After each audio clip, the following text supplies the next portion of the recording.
الحمد لله نحمده ونستعينه ونستغفره ونؤمن به ونتوكل عليه ونعوذ بالله من شرور أنفسنا ومن سيئات أعمالنا من يهدي الله فلا مضل له ومن يضلل فلا هادي له ونشهد أن لا إله إلا الله وحده لا شريك له ونشهد أن محمدا عبده ورسوله أما بعد قال الله تعالى في القرآن المجيد أعوذ بالله من الشيطان الرجيم بسم الله الرحمن الرحيم إنا أرسلناك شاهدا مبشرا ونذيرا صدق الله العظيم. اسٹیج پر تشریف فرما محترم مینیجر صاحب، پرنسپل صاحب، سیکریٹری صاحبان اور دیگر معززین کرام، اس شہر کے گورکھپور شہر کے معزز لوگوں، اس اسکول کے طلباء اور میری بہنیں، السلام علیکم ورحمۃ اللہ وبرکاتہ.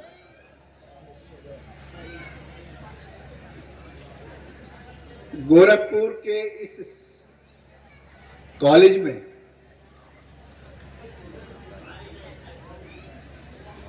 آج میں جب آیا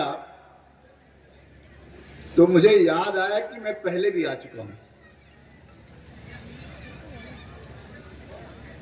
اور وہ پہلے کا زمانہ جو تھا درجہ 5 یا 6 کا زمانہ رہا ہوگا. اسی طرح کے کمپٹیشن میں ہمارے جامعۃ الفلاح سے ٹیم حصہ لینے کے لیے آئی تھی. اس ٹیم کے ساتھ میں بھی اس کمپٹیشن میں تو نہیں میں نے حصہ لیا تھا، لیکن اس ٹیم کے ساتھ میں یہاں آیا تھا اور یہاں پر میرا قیام 3 روز رہا تھا. تو میں ابھی یہ یاد شیئر کر رہا تھا کہ زمانہ کتنی تیز رفتاری کے ساتھ گزر رہا ہے. آج میں جوانی کی دہلیز سے آگے میں قدم رکھ چکا ہوں، لیکن یہ کالج، یہ اسلامیہ کالج ویسے کی ویسی جوان ہے. اللہ اسے ہمیشہ جوان رکھے. یہاں کے تربیت و تعلیم کے ماحول کو بہتر سے بہتر بنے.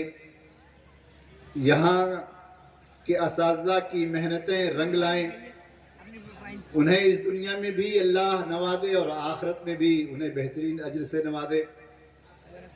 یہاں کے پڑھنے والے طلباء و طالبات دنیا میں نمایاں مقام حاصل کریں اور آخرت پہ جب پہنچیں تو وہاں بھی اللہ کے رحم، اس کی جنت کے حقدار بنیں. محترم حاضرین کرام، یہ سیرت کے حوالے سے، سیرت النبی صلی اللہ علیہ وسلم کے حوالے سے مجھے کچھ گفتگو کرنی ہے. میں سوچتا رہا کہ کیا بات کی جائے. آپ صلی اللہ علیہ وسلم کی زندگی کے جس پہلو پر بھی نگاہ ڈالیے تابناک ترین نظر آتا ہے. آپ کے کو اللہ تعالیٰ نے جو وجاہت عطا فرمائی تھی. ایک صحابی یہ کہتے ہیں کہ میں ایک رات قافلہ سفر کر رہا تھا، پڑاؤ پڑا، اللہ کے رسول صلی اللہ علیہ وسلم آرام فرما رہے تھے. صحابی نے کہا کہ میں بھی لیٹا ہوا تھا، 14ویں کا چاند نکلا ہوا تھا.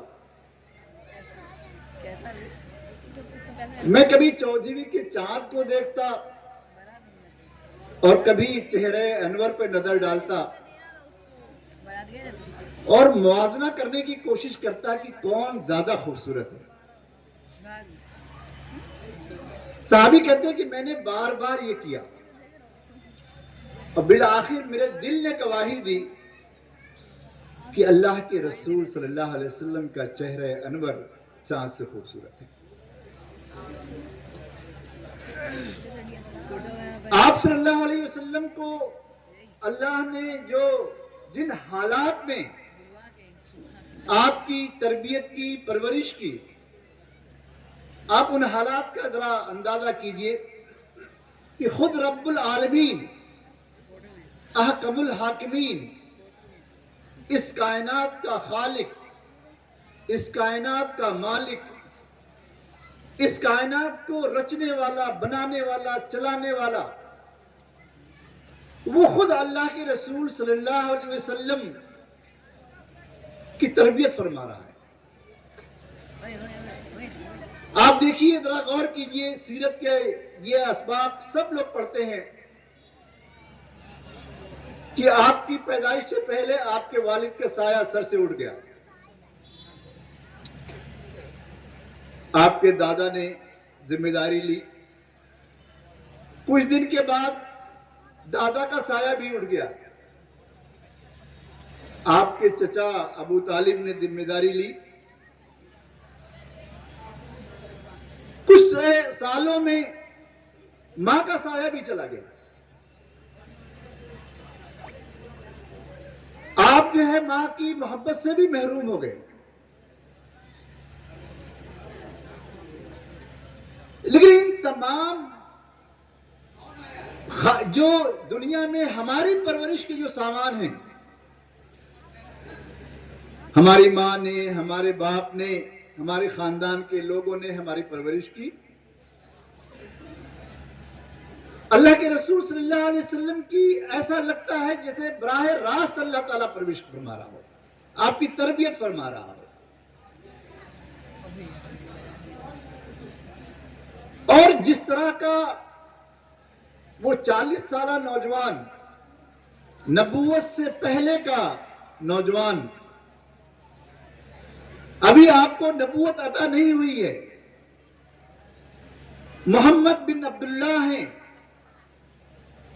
لیکن شہرت پورے مکہ میں آپ کی امین ہیں، دیانتدار ہیں، صادق و صدیق ہیں.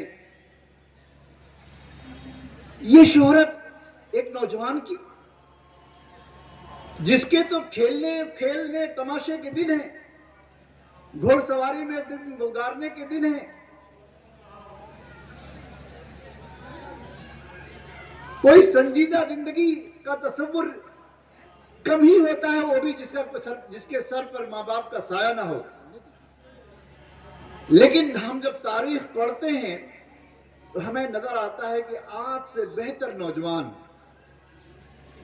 آپ سے پاکیزہ نوجوان اس پورے مکہ شہر میں نہیں تھا.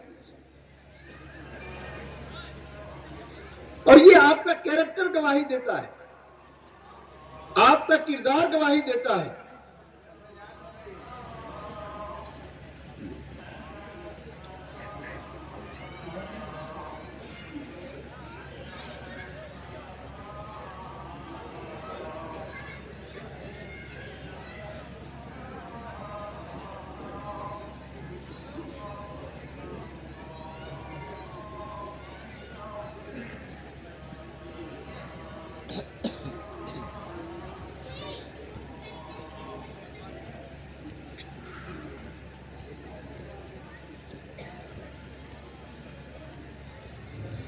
اللهم رب هذه الدار التامة صلاة القائمة آت محمد السيرة والفضيلة وبس مقام محمود الذي وعدته وارزقنا الشفاعة في يوم القيامة إنك لا تخلف الميعاد. محترم حاضرین کرام، نبی کریم صلی اللہ علیہ وسلم کی ہی تربیت براہ راست اللہ نہیں کر رہا تھا، بلکہ ہر نبی کی تربیت، جس بندے کو اللہ نے منتخب کیا، چنا اپنی رسالت کے لیے، پیغمبری کے لیے، اللہ نے اسے اپنی نگرانی میں اس کی تربیت کی کہ وہ اس سے دنیا کی رہبری کا کام لینا تھا. آپ دیکھیں، اس سے پہلے موسیٰ علیہ السلام کے واقعے کو پڑھ جائیے. موسیٰ علیہ السلام کی کس طرح سے اللہ نے ان حالات میں، سخت ترین حالات میں، ان حالات میں موسیٰ فرعون کے محل میں پہنچا کر کے اور موسیٰ علیہ السلام کی ماں کی چھاتی سے دودھ پلا کر کے اللہ تعالیٰ نے موسیٰ علیہ السلام کی پرورش کی، تربیت کی. تو میں نبی صلی اللہ علیہ وسلم پہ واپس آتا ہوں. آپ صلی اللہ علیہ وسلم کی زندگی کا جو گوشہ بھی آپ تلاش کریں، جس گوشے پہ بھی نظر ڈالیں، وہ کامل ترین نظر آتا ہے.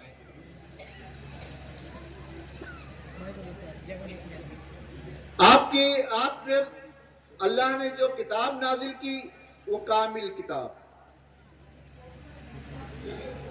قرآن کے بعد اب کوئی کتاب کی ضرورت اس دنیا میں انسانوں کی ہدایت کے لیے نہیں ہے. اور اگر کوئی شخص قرآن کو چھوڑ کر کے ہدایت کا سامان کہیں سے ڈھونڈنا چاہے گا تو سوائے گمراہی کے اسے کچھ ہاتھ نہیں لگے گا. قرآن پر اسے ایمان بھی لانا ہے، قرآن کو اللہ کی کتاب بھی سمجھنا ہے، اور قرآن کو سمجھنے کے لیے صاحب قرآن کو بھی سمجھنا ہے. کہ آپ صلی اللہ علیہ وسلم پہ یہ آیتیں نازل ہوئیں، یہ قرآن نازل ہو رہا تھا، تو آپ صلی اللہ علیہ وسلم کا عمل کیا تھا؟ آپ صلی اللہ علیہ وسلم نے اپنے صحابہ کرام کو کس طرح سے اس آیتوں کی روشنی میں تربیت کی؟ آپ نے ان کے دل و دماغ میں کیا چیز بٹھائی؟ آپ نے کس طرح سے ان کی اس ماحول میں جو شرک سے لطپت ماحول تھا، جو ظلم و جور کا ماحول تھا، اس ماحول میں ایک پاکیزہ انسانوں کا قافلہ تیار کیا، جان نثاروں کا قافلہ تیار کیا، اس دنیا کو ٹھوکر مار کر کے آخرت میں اللہ کی جنت کے حوالے پر مر مٹنے والے لوگوں کا قافلہ تیار کیا. سختیاں آئیں، مصیبتیں آئیں، پریشانیاں آئیں، فاقے آئے، قید و بند آیا، ساری چیزیں آئیں سامنے. ان تمام میں کسی ایک صحابی کا بھی قدم ڈگمگایا نہیں. آپ صلی اللہ علیہ وسلم نے ان کی ایسی تربیت کی تھی کہ وہ اللہ والا، ان کا ہر شخص اللہ سے وابستہ تھا، ہر شخص اللہ وحدہ لا شریک سے وابستہ تھا. اور جو شخص اللہ وحدہ لا شریک سے وابستہ ہو جائے، جس کا اس پر اعتماد و بھروسہ ہو جائے، جو اللہ کی ذات پہ توکل کرنے لگے، جو اللہ سے استعانت طلب کرے، دنیا کے سارے سہاروں سے بے نیاز ہو جائے، اس کو کون پچھاڑ سکتا ہے؟ اس کو کون نیچا دکھا سکتا ہے؟ اس کو کون فتح سے روک سکتا ہے؟ کوئی نہیں روک سکتا. اور ہم تاریخ میں پڑھتے ہیں کہ مکے کے سارے لوگ مخالف ہوئے، آپ صلی اللہ علیہ وسلم کو ہجرت پہ مجبور کر دیا. آپ مدینے پہنچ گئے، اللہ نے سامان فراہم کر دیا، ساتھی فراہم کیے، اور اللہ نے وہ حالات فراہم کیے کہ آپ صلی اللہ علیہ وسلم مدینے کے قائد اور رہنما اور رہبر مانے گئے. آپ کو فیصلے کی قوت ملی. اور اس کے بعد جو مرحلے آئے، بدر کا مرحلہ ہو، احد کا مرحلہ ہو، احزاب کا مرحلہ ہو، ان تمام مراحل میں اپنا سارا سرمایہ لے کر کے اللہ کے رسول صلی اللہ علیہ وسلم بذات خود اور آپ کے صحابہ میدان میں آئے، اللہ سے دعائیں کی، اللہ نے مدد کی، فتح یاب ہوئے.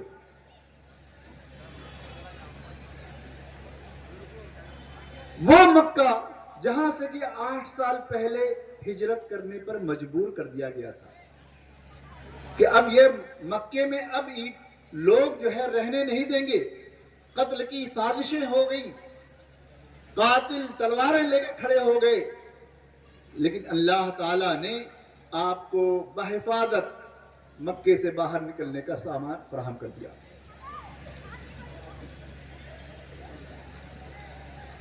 تو اللہ کی ذات، جو اللہ پر ایمان لے آتا ہے اللہ کا ہو جاتا ہے، اللہ اس کے ساتھ ہوتا ہے. اللہ کہیں ایسا نہیں ہے کہ وہ کائنات کو بنانے کے بعد وہ کہیں بیٹھ گیا ہے. یہ تصور ہمارا غلط ہوگا اگر ہم یہ تصور کریں کہ اللہ ہمارے ساتھ نہیں ہے. ہمارے ساتھ بھی ہے. شرط یہ ہے کہ ہم اس کی معیت کو لینے پانے کا جذبہ اپنے سینے میں پیدا کریں. ہم اپنے سینوں میں اللہ کی یاد سے معمور اپنے دل و دماغ کو کریں. ہم اللہ والے بنیں. ہم نبی صلی اللہ علیہ وسلم کی سیرت کو اپنانے والے بنیں. نبی کریم صلی اللہ علیہ وسلم نے جس طرح سے اللہ سے تعلق رکھا اور جس طرح سے رکھنے کا طریقہ بتایا، اس طریقے سے اللہ کو مانے. اللہ ہمارا ہو جائے گا، ہم اللہ کے ہو جائیں گے تو یہ دنیا بھی ہماری ہو جائے گی اور آخرت بھی ہماری ہو. اسلام دنیا میں سرنگو ہونے کے لیے نہیں آیا ہے.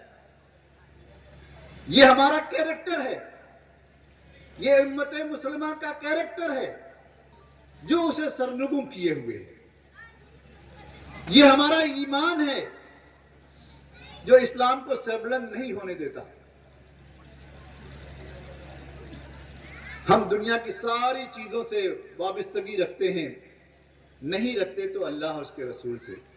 وہ کہ ہمیں دل میں محبت ہے، لیکن اس محبت کے تقاضوں کو جب تک پورا نہیں کریں گے، محبت کے تقاضوں کو پورا نہیں کریں گے. ہم اپنی ماں سے کہیں اماں بہت محبت آپ سے ہے، بہت محبت آپ سے ہے. ماں کہے بیٹا ذرا ایک گلاس پانی لا دے. کہ اماں ہر وقت تو کام ہی کرتی رہتی ہے، جا دوسرے سے مانگ لے، میں تو کام سے جا رہا ہوں. یہ کون سی محبت ہے؟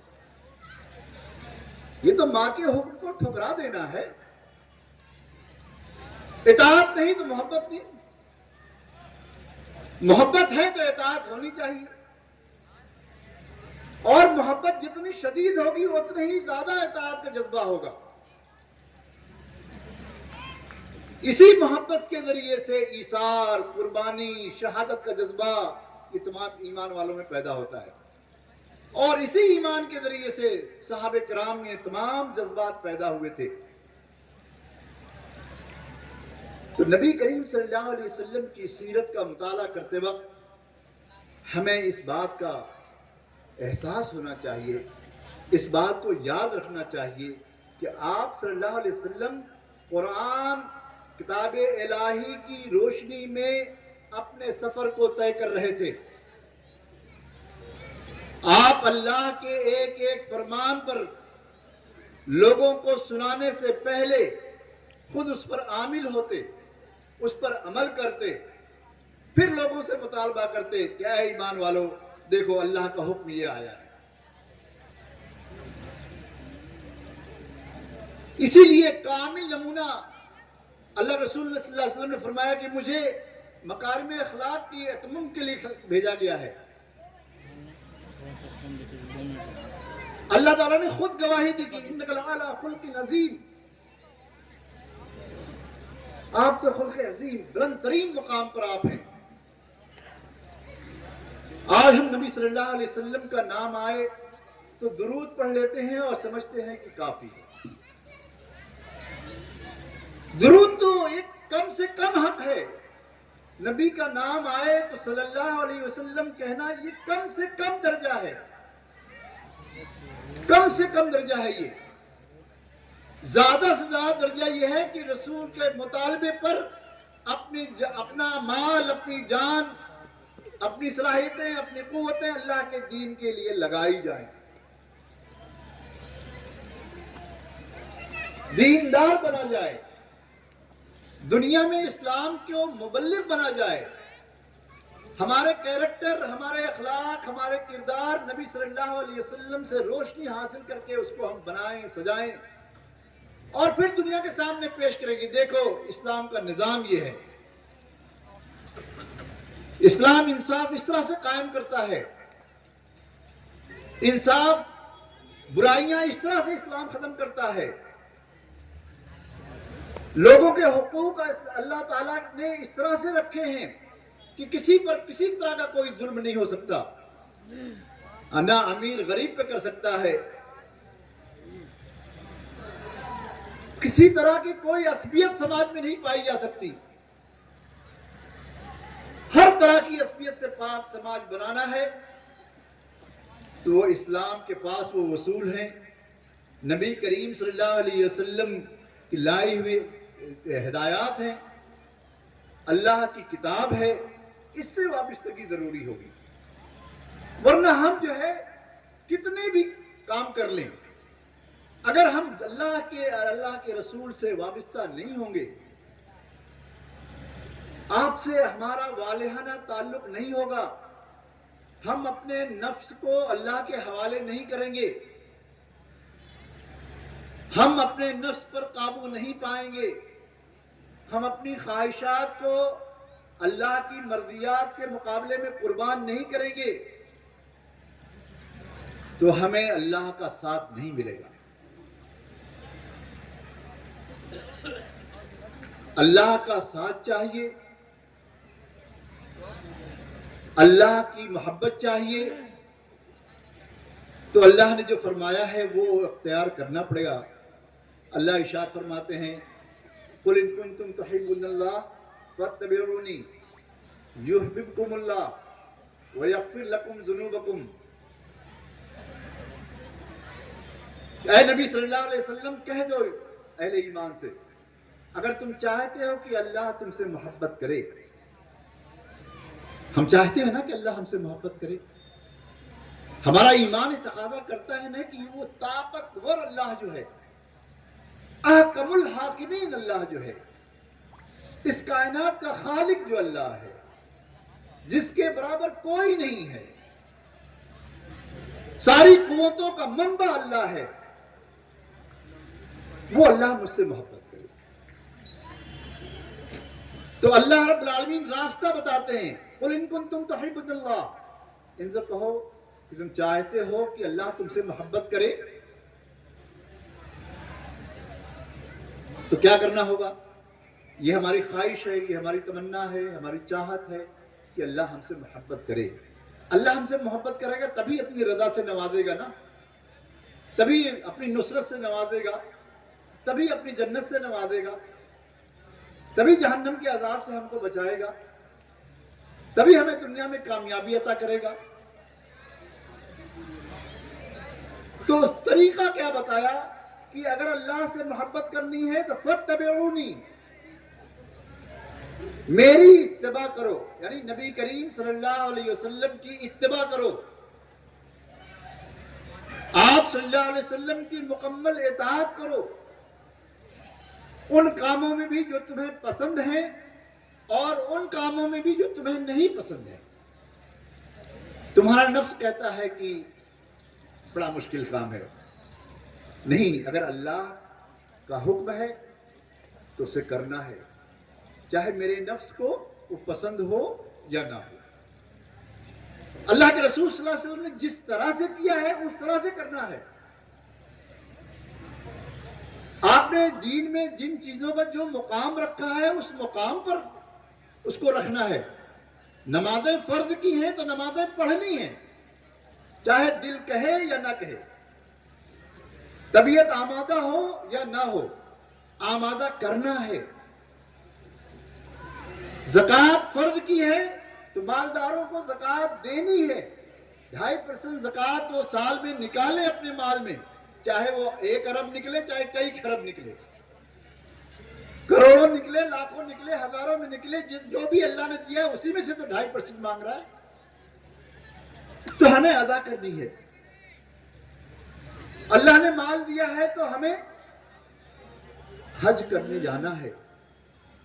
اب یہ کہ میں جاؤں گا تو طواف کیسے کروں گا اور بڑی تکلیف ہوگی اور وہاں تو اے سی بھی نہیں ہے، وہاں گرمی ہوگی، بڑا رش ہوتا ہے، نہیں جاتا ہوں، مواخذہ ہوگا، پکڑے جائیں گے، پوچھے جائیں گے، فرض چھوڑا آپ نے۔ رمضان کا مہینہ آ گیا تو روزے رکھنے ہیں. اب یہ کہ میری طبیعت نہیں کہہ رہی ہے, میرا بڑا بھوک بہت جلدی لگ جاتی ہے, پیاس لگتی ہے, میں روزے نہیں رکھ پاؤں گا, میں صدقہ کر دیتا ہوں, یہ سب ہیلے بہانے نہیں چلیں گے. اللہ جانتا ہے کہ کس کو کتنی قوت اللہ نے دے رکھی ہے. تو اللہ کی محبت پانے کے لیے رسول کی اتباع لازم ہے. جب رسول کی اتباع زندگی کے ہر معاملے میں ہم کریں گے, ہم اپنے کاروبار میں کریں گے, ہم اپنے لین دین میں کریں گے, ہم تعلیم و تعلم میں کریں گے, پڑھنے والے اپنے اساتذہ کی عزت کریں گے, پڑھانے والے اساتذہ محبت سے, شفقت سے اور ان کی تربیت کریں گے, اللہ کو راضی و خوش کرنے کے جذبے سے ان کو تعلیم دیں گے. یہ ماحول جب بنے گا تو آپ کو اللہ کی محبت پر, آپ کو اللہ کی محبت ملے گی. محبت کی چاشنی آپ اپنے دل میں محسوس کریں گے, دل کو سکون ملے گا. زندگی کے جس معاملے میں بھی آپ کی گاڑی اٹکتی ہو کہ کیا کروں, دیکھیے کھول کے قرآن, دیکھیے کھول کے سیرت رسول, دیکھیے احادیث کے ذخیرے میں معلوم کیجئے, جاننے والوں سے معلوم کیجئے کہ عمل کیا ہے, اللہ کے رسول نے کیسے عمل کیا تھا. بس اس طرح سے آپ اپنے عمل کو کر لیجئے, اپنے آپ کو ڈھال لیجئے. یہ اللہ کی محبت پانے کا ذریعہ ہے. جب اللہ آپ سے محبت کرے گا تو کیا کرے گا, یہ بہت اہم چیز ہے.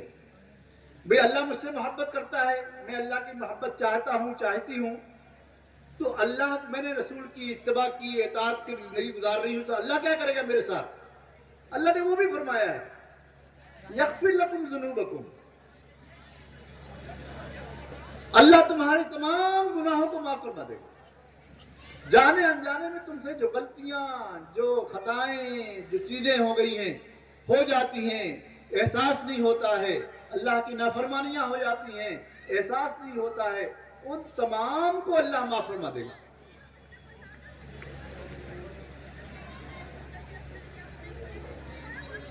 تو میرے محترم بزرگوں, نبی کریم صلی اللہ علیہ وسلم کی سیرت کے حوالے سے جب بات ہوگی تو اللہ کے رسول صلی اللہ علیہ وسلم پہ جو کتاب ہدایت نازل ہوئی ہے اس کی بات بھی لازماً ہوگی. یہ قرآن کریم اللہ کے رسول صلی اللہ علیہ وسلم نے اپنے زمانے میں جزدانوں میں سجا کے نہیں رکھا. یہ ہمارا فعل ہے کہ ہم نے اسے کتاب مقدس کو جزدانوں میں سجا کر کے اتنے اونچائی پہ رکھ دیا کہ ہمارا ہاتھ نہ پہنچ سکے. کھلے تو رمضان میں کھلے, اور کھلے بھی روزانہ کھولنے والے جو ہیں وہ صرف اس کی تلاوت پہ اکتفا کر لیں, اس کو سمجھنے کی, اس کے غور فکر کرنے کی, اس سے ہدایت حاصل کرنے کی کوئی تدبیر نہ کریں. نبی کریم صلی اللہ علیہ وسلم نے تو اپنے صحابہ کرام کو یہی دیا, قرآن ہی دیا تھا. حضرت عائشہ سے جب پوچھا گیا کہ اللہ کے رسول صلی اللہ علیہ وسلم کا اخلاق کیسا تھا, تو آپ نے تعجب سے صحابہ کرام سے کہا, کیا تم نے قرآن نہیں پڑھا؟ آپ تو سراپا قرآن تھے. آپ کے اپنے گھر میں لوگوں سے تعلقات جو تھے وہ قرآن کی ہدایت کے مطابق تھے. اپنی بیویوں کے ساتھ, اپنی بیٹی کے ساتھ, اپنے داماد کے ساتھ, اپنے دوستوں کے ساتھ, اپنے اصحاب کے ساتھ, اپنے قبیلے کے لوگوں کے ساتھ, اپنے اسلام کے دشمنوں کے ساتھ کیسے کیسے تعلقات تھے, تمام بتایا ہے. اللہ کے رسول صلی اللہ علیہ وسلم نے بڑھ کے دکھایا ہے. ضرورت اس بات کی ہے کہ ان تمام پہلوؤں پر ہم بھی نظر ڈالیں, ان تمام پہلوؤں پر ہمارے اندر جو کمیاں کمزوریاں پائی جاتی ہیں اس کمیوں کمزوریوں کا احساس کریں اور یہ عزم کریں کہ اسے ہم دور کریں گے. اس کے بغیر اللہ رب العالمین کی اطاعت کا حق ادا نہیں ہو سکتا. نمازیں ہم پڑھ لیں اور مسجد سے نکلنے کے بعد اپنی مرضی کی زندگی گزاریں, یہ اللہ کی اطاعت کا نہیں ہے. مسجد میں بھی اللہ کے حکم سے جانا ہے, اور مسجد سے نکلنے کے بعد بھی اللہ کے حکم کی اطاعت کرنی ہے اپنی زندگی میں، اپنے گھر کو نور اسلام سے منور کرنا ہے، اپنے بچوں کو اسلامی خطوط پر تربیت کرنی ہے، ماؤں کی، والدین کی، اساتذہ کی یہ ذمہ داری ہے کہ ان بچوں کے اندر علم کا شوق پیدا کریں، علم کی طلب پیدا کریں، جہاں دنیا کے علوم پر انہیں دسترس دیں وہیں قرآن و حدیث پر بھی ان کی دسترس کو بنائیں، اللہ اس کے رسول سے بھی ان کا رشتہ جوڑیں۔ رسول کی صرف سیرت کا تعارف نہیں ہونا چاہیے، رسول سے رشتہ جڑنا چاہیے، رسول کے کیریکٹر سے رشتہ جڑنا چاہیے، رسول کے کردار سے رشتہ جڑنا چاہیے، آپ صلی اللہ علیہ وسلم کے اخلاق سے رشتہ جڑنا چاہیے۔ یہ زندگی میں انقلاب لاتا ہے، یہ اس طرح سے زندگی میں انقلاب آتا ہے، اس طرح سے یہ کتاب ہدایت بن جاتی ہے۔ اسے جب آدمی پڑھتا ہے تو اللہ سے قریب اپنے آپ کو محسوس کرتا ہے، آخرت میں پہنچنے کا، آخرت میں کامیابی کا جذبہ پیدا ہوتا ہے، اس دنیا کی بے ثباتی کو نظر آتی ہے کہ آج ہیں، سانسیں چل رہی ہیں، بڑی اچھی صحت ہے، بہت اچھا مال ہے، شوہر بھی اچھا ہے، بیوی بھی اچھی ہے، بڑا خوش خرم خاندان ہے، لیکن کچھ ہی عرصے بعد اللہ نے امتحان لے لیا، اللہ نے امتحان میں ڈال دیا، خاندان کا سربراہ چلا گیا، یا اس اولاد سے جس سے بہت امیدیں تھیں اللہ نے بلا لیا اس کو، ماں کا سایہ سر سے اٹھ گیا۔ یہ روزانہ زندگی میں ہوتا ہے، یہ ہم سب کے ساتھ ہوگا۔ آج اللہ نے مہلت دی ہے، کل یہ مہلت ختم ہو جائے گی، اس کائنات کی بھی مہلت جو ہے وہ ایک دن ختم ہوگی۔ ہماری آپ کی زندگی کی جو مہلتیں ہیں کب تک ہیں یہ ہمیں نہیں معلوم، اس سے پہلے کہ وہ وقت آ جائے، اس سے پہلے کہ فرشتہ آئے اور ہماری روح کو قبض کرے، ہمیں اپنے اس آخرت کی زندگی کی تیاری کر لینی ہے، اور اس کا صحیح طریقہ یہ ہے کہ ہم اللہ اور اس کے رسول صلی اللہ علیہ وسلم سے وابستہ ہوں، ہم اللہ کی کتاب سے اپنا رشتہ مضبوط کریں، اس کو پڑھیں، سمجھیں، غور و فکر کریں، نبی کریم صلی اللہ علیہ وسلم کی سیرت کو پڑھیں، آپ کے اقوال کو پڑھیں، احادیث کو پڑھیں، 24 گھنٹے میں 1 گھنٹہ کم سے کم اتنا نکالیں کہ ہمیں اللہ اور اس کے رسول صلی اللہ علیہ وسلم کی تعلیمات کو سیکھنا اور سکھانا ہے۔ یہ کام ہم اس جلبے سے کریں تو یہ سیرت کا جلسہ کامیاب ہے، اور اگر صرف یہ ہے کہ ہم سنیں اور اشش کریں، میں اس لیے اللہ کے رسول صلی اللہ علیہ وسلم کی زندگی کے واقعات آپ کو کوٹ نہیں کر رہا ہوں، بہت سارے واقعات آپ نے پڑھے ہوں گے، میں ان واقعات کے پیچھے جو مقصد ہے وہ آپ کے سامنے رکھنا چاہتا ہوں، اس پر آپ کو لانا چاہتا ہوں کہ ان مقاصد کے لیے اپنی زندگی گزاری ہے۔ اللہ کے رسول صلی اللہ علیہ وسلم نے جو ایثار کیا، جو قربانیاں دی، جس طرح سے لوگوں کو لیڈ کیا، آپ چاہتے ہیں دنیا کے بڑے سے بڑے بادشاہ ہو سکتے تھے، مکے کے لوگ سرداری دینے کے لیے تیار بیٹھے تھے، خوبصورت سے خوبصورت خاتون سے شادی کا جو ہے آفر آ چکا تھا، لیکن آپ صلی اللہ علیہ وسلم نے کہا کہ میرے ایک ہاتھ میں چاند، دوسرے ہاتھ میں سورج بھی اگر یہ لا کے رکھ دیں تو میں اپنے اس مشن سے، جو اللہ نے جس مشن کو لے کر کے مجھے مبعوث کیا ہے، نبی بنایا ہے، اپنا رسول بنایا ہے، اور میں اس مشن سے کبھی باز نہیں آؤں گا۔ میرے گھر کے لوگ ناراض ہو جائیں، خاندان کے لوگ ناراض ہو جائیں، میرے جان کے در پہ پڑ جائیں، یا تو میں اس راہ میں قربان ہو جاؤں گا یا یہ دین غالب ہو جائے گا۔ تو اللہ کے رسول صلی اللہ علیہ وسلم آخری نبی اللہ کے ہیں، آپ صلی اللہ علیہ وسلم کے ذریعے سے اللہ کا دین تکمیل کو پہنچا۔ الیوم اکملت لکم دینکم واتممت علیکم نعمتی ورضیت لکم الاسلام دینا۔ یہ میدان عرفات میں یہ آیتیں نازل ہوئی، اللہ کے رسول صلی اللہ علیہ وسلم نے صحابہ کرام کو سنایا، ذہین صحابہ کرام حضرت ابوبکر صدیق رضی اللہ تعالیٰ عنہ جیسے لوگ رونے لگے. آپ سمجھ گئے کہ اب یہ دین کی تکمیل ہو گئی تو اللہ کے رسول صلی اللہ علیہ وسلم کو بھی بلا لیا جائے گا. اور کچھ ہی مہینے کے بعد اللہ تعالیٰ نے نبی کریم صلی اللہ علیہ وسلم کو بلا لیا. لیکن یہ مشن، دین کا مشن، دین کو لوگوں تک پہنچانا، دین پر عمل کرنا، دین کے غلبہ، دین کو لوگوں سے متعارف کرانا، دین کی دعوت دینا، یہ تمام مسلمان مرد و عورت کے حوالے کر گئے. اللہ تعالیٰ نے پہلے اس کا فرمایا وَكَذَلِكَ جَعَلْنَاكُمْ أُمَّةً وَسْطًا لِتَكُونُوا شُهَدَاءَ عَلَى النَّاسِ وَيَكُونَ الرَّسُولُ عَلَيْكُمْ شَهِيدًا. یہ امت وسط، امت مسلمہ، یہ شہداء علی الناس ہے. اسے اللہ کا دین اللہ کے بندوں تک پہنچانا ہے. جہاں جہاں ہم رہتے ہیں وہاں وہاں اپنے پاس پڑوس آس جہاں بھی ہمارے تعلقات ہیں وہاں پر ہمیں اللہ کے دین کا نمائندہ بن کر رہنا ہے. اپنے کیریکٹر کو، اپنے اخلاق کو، اپنے کردار کو اس طرح بنانا ہے کہ لوگ دیکھیں گے ہاں ایسا مسلمان ہوتا ہے. دینی تعلیم کو جو ہے سیکھنا، رواج دینا ہے، اس کے مطابق اپنے گھر کو سنوارنا ہے، اس کے مطابق اپنے معاشرے کو بنانا ہے. یہ مشن اللہ تعالیٰ نے امت مسلمہ کے حوالے کیا ہے. اس مشن کو ہمیں لے کے چلنا ہے. اسی مشن کی تکمیل کے لیے اپنے آپ کو کھپانا ہے. مشن میں کامیابی ملے گی نہیں ملے گی یہ اللہ کے ذمے ہے. لوگ ایمان قبول کریں گے نہیں کریں گے یہ اللہ کے ذمے ہے. ہمارے ذمے ہے کہ ہم اللہ کے رسول صلی اللہ علیہ وسلم کی ان تعلیمات کو اس کو برتیں اپنی زندگی میں اور دوسروں تک اسے پہنچائیں. یہ ہماری ذمہ داری ہے. بحیثیت مسلمان امت مسلمہ اسی لیے برپا کی گئی ہے، اسی لیے قیامت تک یہ ختم نہیں ہوگی.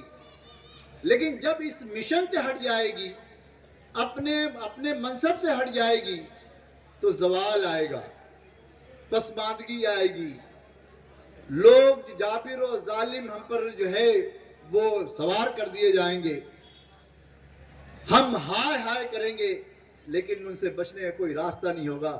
بچنے کا راستہ واحد راستہ ہے کہ ہم اللہ کے ہو جائیں، ہم اللہ کے رسول صلی اللہ علیہ وسلم کی محبت کریں، ہم اللہ کے رسول صلی اللہ علیہ وسلم کی اطاعت کریں. یہی وہ راستہ ہے جو ہمیں کامیابی کی طرف لے جائے گا، اس دنیا میں بھی اور آخرت میں بھی. میں اللہ رب العالمین سے دعا کرتا ہوں کہ اللہ تعالی ہمیں اس کامیابی کے راز کو سمجھنے کی توفیق دے، ہمیں اس کامیابی کی راہ پر چلنے کی توفیق دے. ہمارے نوجوانوں کو اللہ اس کے رسول کا شیدائی بنائے، ہماری خواتین جو ہے اللہ اس کے رسول سے محبت کرنے والی بنے، ہمارے بچے جو ہے اللہ اس کے رسول کے ناموس کے لیے اپنی جانوں کو قربان کرنے کے لیے تیار ہوں. ہم اس دنیا میں بھی کامیاب ہوں اور آخرت میں بھی اللہ رب العالمین کے جب حضور حاضر ہوں تو اللہ ہمیں کامیاب و کامران فرمائے. وآخر دعوانا ان الحمدللہ رب العالمین.